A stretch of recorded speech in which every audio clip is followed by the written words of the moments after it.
साथियों नमस्कार। Tech legal yes four channel पर मैं राजेंद्र शाह एडवोकेट आप लोगों का स्वागत करता हूं। साथियों, सहारा निवेशकों के लिए बहुत बड़ा गुड न्यूज निकल के आ रहा है। साथियों, कल cooperation.gov.in वेबसाइट पर सहारा रिफंड नाम का ऐप लाइव हुआ था और ये कुछ समय के लिए ही लाइव हुआ था। साथियों, अब निवेशकों का इंतजार हुआ खत्म। रिफंड पोर्टल लॉन्च होगा बहुत जल्द। इसका ट्रायल कल यानी कि 3 तारीख को कुछ देर के लिए किया गया था, जिसका स्क्रीनशॉट भी हम लिए थे, जिसको हम आप लोगों को दिखा सकते हैं। ये पोर्टल लॉन्च हुआ था। ये cooperation.gov.in की साइट है, जिस पर स्पष्ट ये लिखा है, ये सहारा रिफंड। आप इसको स्पष्ट देख सकते हैं। यहाँ पे लिखा है सहारा रिफंड और यहाँ पर लिखा है application for Sahara refund will start soon through this website. माने इस वेबसाइट से सहारा निवेशकों का भुगतान बहुत जल्द शुरू होने वाला है। साथियों, कौन सी वेबसाइट है? हालांकि ये कुछ देर तक के लिए आया था। अगर इस वेबसाइट पर अभी वर्तमान में जाते हैं तो क्या स्टेटस दिखाता है, हम आप लोगों को वेबसाइट पर लेके चलते हैं। क्योंकि अभी इसको हटा लिया गया है, क्योंकि ये ट्रायल में चल रहा था। इसको चेक कर रहे थे कि क्या ये चल रहा है। तो ट्रायल में कुछ न कुछ तकनीकी खामियां आई। उन तकनीकी खामियों को दूर करने के लिए इसको हटा लिया गया है। लेकिन जैसा लिखा है application for Sahara refund will start soon through this website, माने बहुत जल्द ही, लगभग 3-4 दिन के अंदर में यह वेबसाइट इस पर आप जब क्लिक करेंगे तो एक नया विंडो खुलेगा और उस विंडो से आप अपना भुगतान आसानी से ले सकते हैं। मैं उस वेबसाइट पर चलने का प्रयास कर रहा हूं। क्रोम पर आ गए। यहाँ पे हम लिखेंगे cooperation.gov.in। ये साइट आ गई। इस साइट पर हम जैसे क्लिक करते हैं तो हमारे सामने कोऑपरेशन, ये नई साइट है साथियों, ये पुरानी नहीं है, मिनिस्ट्री ऑफ कोऑपरेशन की। इसमें बहुत सारे चीजों को नए ढंग से दिखाया गया है। इसी साइट पर कल ये यहाँ पे फ्लैश हो रहा था सहारा रिफंड वाला ऐप। इस साइट पर हम बहुत कुछ कर सकते हैं। यहाँ से हमें पंजीकरण भी, नए नए सहकारिता का पंजीकरण, मल्टी स्टेट सहकारिता का पंजीकरण और अन्य चीज भी कर सकते हैं। जैसा कि इसमें लिखा है कि 6 जुलाई 21 से ही इसका उद्देश्य बनाया गया था, इसका प्रावधान आया था कि एक नई साइट बनेगी ताकि लोगों को सहकारिता से जोड़ने के लिए नए नए उनको अवसर मिलेंगे।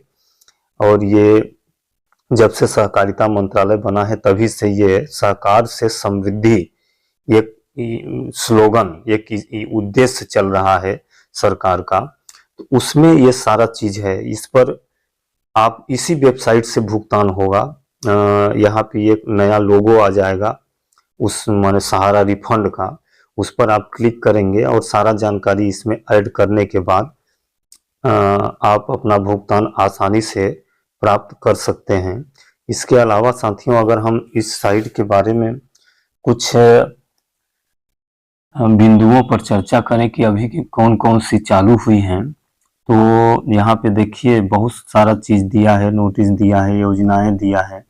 अंतर्राष्ट्रीय सहकारिता, मीडिया, सिटीजन कार्टन, संसद में प्रश्न जो उठते हैं, ये सारा सब चीज दिया है। हमारा विजन कौन क्या है, कार्य आवंटन, ये सचिव से मिलिए, सहकारिता आंदोलन का इतिहास वगैरह। लेकिन यहाँ पे जो मुख्य रूप से है योजनाएं, और इस पर हम क्लिक करते हैं, इस पर भी वही योजना से संबंधित दिया है। अभी आया नहीं है, ये कल आया था साथियों।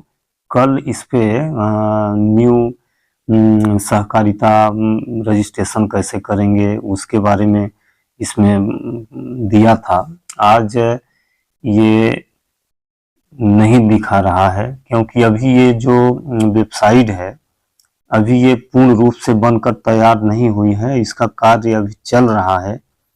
अभी इसी पर सहारा के बारे में भी आया था। तो ये जैसे ही बन के तैयार होता है तो इस पर एक नोटिफिकेशन भी आएगा, गाइडलाइन आएगी कैसे क्या करना है, कितने रुपए तक का करना है। अब क्या जैसे PACL का हो रहा है उस तरह से होगा कि कैसे होगा, ये सारा चीज होगा साथियों। लेकिन हम सब लोग निवेशकों के लिए एक बहुत ही गुड न्यूज है कि अब हम लोगों को और ज्यादा दिन इंतजार नहीं करना पड़ेगा। इसका बहुत सारा वो भी बन गया है, इसका फेसबुक पेज भी है, ट्विटर भी है, यूट्यूब भी है, इंस्टाग्राम भी है। इन सारे पर भी इसका नोटिफिकेशन गाइडलाइन जारी किया जाएगा। तो अब बहुत इंतजार नहीं करना है साथियों। जैसा कि कल दिखाया गया था, कल सहारा रिफंड का ऐप पोर्टल इसी साइट पर दिख रहा था और ये लगभग 2-3 घंटों के लिए दिखा था, इसके बाद हटा लिया गया। अब क्यों हटा लिया गया इसके बारे में कोई स्पष्टीकरण नहीं आया है। क्या उसमें तकनीकी खामियां थी या कि वो काम नहीं कर रहा था। जहां तक संभव है साथियों कि अभी वह उसकी टेस्टिंग कर रहे थे, तो टेस्टिंग में कुछ ना कुछ तकनीकी खामियां आई होंगी जिसके बदौलत अभी उस तकनीकी खामियों को दूर कर जल्द से जल्द लॉन्च किया जाएगा। लेकिन हाँ, एक चीज हम कहना चाहते हैं कि अब इतना पोर्टल वगैरह तो गवर्नमेंट बना रही है, बहुत अच्छी चीज है, निवेशकों का भुगतान होना चाहिए, लेकिन संभव कैसे होगा ये समझ से परे है। इसके संबंध में न तो सरकार कोई स्पष्टीकरण दे रही है, न CRC दे रही है कि भाई हम 86,000 करोड़ रुपए जो सहारा निवेशकों के द्वारा जमा किया गया है, जो बढ़कर अभी लगभग आप मान के चलिए कि 2 लाख करोड़ के आसपास हो गया है। तो 2 लाख करोड़ रुपए का रिफंड कैसे होगा, इसका बजट कहां से मिलेगा। भाई अभी जैसा सुप्रीम कोर्ट का आदेश है कि 5,000 करोड़ रुपया CRC को दिया जाए, तो 5,000 करोड़ रुपए से 2 लाख करोड़ रुपए का कैसे भुगतान होगा। वो भी 11-12 करोड़ निवेशकों का भुगतान करना है। तो क्या यह छोटे तबकों के निवेशकों का भुगतान होगा, क्योंकि ये तो देखिए सर्वविदित है साथियों कि अगर हम 50,000 तक के निवेशकों का भुगतान करें तो जो 11-12 करोड़ निवेशक हैं 50,000 तक के भुगतान में ऐसा निश्चित है कि 8 से 10 करोड़ निवेशकों का भुगतान हो जाएगा, क्योंकि बहुत सारे निवेशक बहुत छोटा छोटा अमाउंट ही जमा किए हैं। अगर 2 लाख तक पकड़ लें या 5 लाख तक पकड़ लें तो संभवतः 80% निवेशकों का भुगतान हो जाएगा।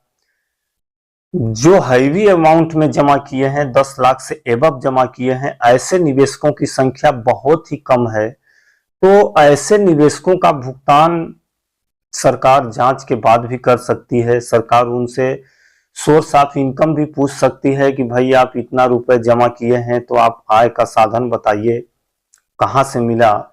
लेकिन जिनके पास बहुत कम राशि है, नॉमिनल राशि है, 1-2 लाख तक जमा किए हैं, 5 लाख के नीचे तक जमा किए हैं, ऐसे लोगों का रिफंड चालू करवा देना चाहिए। और हमें लगता है कि 5 लाख से कम लोगों का रिफंड अगर चालू कराया जाए तो जो भी सेबी के पास पैसा जमा है, अभी जो 20-25 हजार करोड़ रुपए हुआ है ब्याज सहित जोड़ के, उतना राशि अगर सेबी वापस कर दे CRC को, तो ऐसा संभव है कि लगभग 60 से 70% निवेशकों का भुगतान बहुत ही आसानी से हो जाएगा।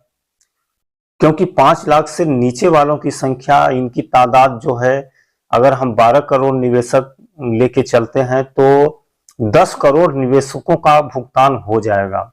सिर्फ 2 करोड़ निवेशक ही बचेंगे। तो 2 करोड़ निवेशकों के लिए उनका भुगतान करने के लिए सरकार को कड़ा कदम उठाना पड़ेगा। सहारा के संपत्तियों को सीज करना पड़ेगा, उनके संपत्तियों को नीलाम करना पड़ेगा। क्योंकि अब ये बात तो तय हो गई है साथियों कि अब इन सोसाइटियों को रीओपन करने का चांस बहुत ही कम है। अब ऐसा संभव नहीं है कि पुनः ये समितियां रीओपन हो सकें और पुनः ये बाजार से निवेशकों का निवेश ले सकें, क्योंकि अगर निवेश लेना होता तो इतना माथापच्ची सरकार को करने की आवश्यकता नहीं थी। ये पैसा सहारा को भी दिया जा सकता था और सहारा के माध्यम से भी भुगतान कराया जा सकता था, लेकिन कहीं ना कहीं सरकार और सीआरसी भी डर रही है कि सहारा के माध्यम से अगर भुगतान कराएं तो सहारा कहीं पहले के जैसे अगर भुगतान न करे तो फिर क्या होगा।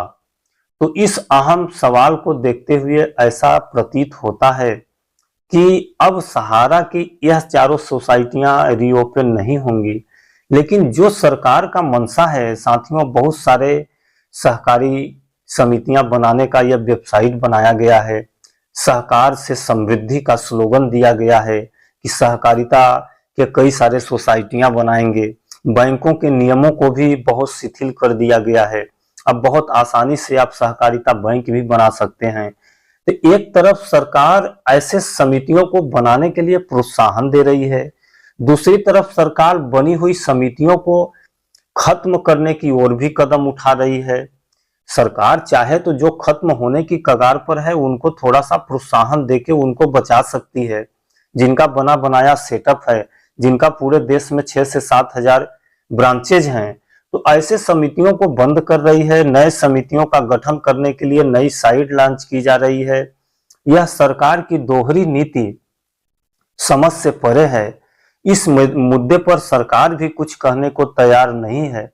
सरकार या गृह मंत्री हो गए अपने अमित शाह जी या मोदी जी, वह भी नहीं कह रहे हैं। हाँ, बहुत बड़ी बड़ी बातें 1 जुलाई को अपने संबोधन में मोदी जी भी बोले, गृह मंत्री जी भी बोले कि हम सहकारिता से लोगों का जीवन बदल देंगे, मल्टी स्टेट कोऑपरेटिव सोसाइटियों का गठन करेंगे, सहकारी समितियों का गठन करेंगे, जिसमें एक नई क्रांति आएगी भारत में। अब ये कैसे आएगी? जो बना हुआ है वो तो आप खत्म करने का कोशिश कर रहे हैं और नई क्रांति लाने का प्रयास उसी के माध्यम से कर रहे हैं। अगर जो आप नई समिति या नई multi state cooperative credit cooperative का गठन करते हैं, वो भी अगर लोगों से निवेश लेके 9-11 हो जाए, हालांकि अभी ये जो चल रही है ये तो 9-11 नहीं हुई है, इसका आपका बहुत सारा प्रॉपर्टी भी है, इसकी अचल संपत्ति अपने देश में ही है, लेकिन वो अगर 9-11 हो गई तब सरकार क्या करेगी, यह समझ से परे है। लेकिन हम निवेशकों के लिए सबसे अच्छी गुड न्यूज यह है कि हम लोगों को अब ज्यादा इंतजार नहीं करना पड़ेगा। 15 जुलाई के अंदर अंदर यह सहारा रिफंड वाला जो पोर्टल है वह cooperation.gov.in के साइट पर लॉन्च कर दिया जाएगा।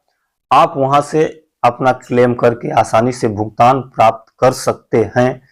इसके पहले आप अगर आधार में अपना मोबाइल नंबर रजिस्टर्ड नहीं कराए हैं तो मोबाइल नंबर वगैरह रजिस्टर्ड करा लें, ताकि आप ओटीपी के माध्यम से वेरिफिकेशन कर सकें। वैसे सिर्फ आधार ही इसमें माध्यम नहीं होगा, जहां तक मेरा मानना है कि जैसे आप इनकम टैक्स का ITR भरते हैं तो वहां पे वेरिफिकेशन करने के लिए कई ऑप्शन देता है।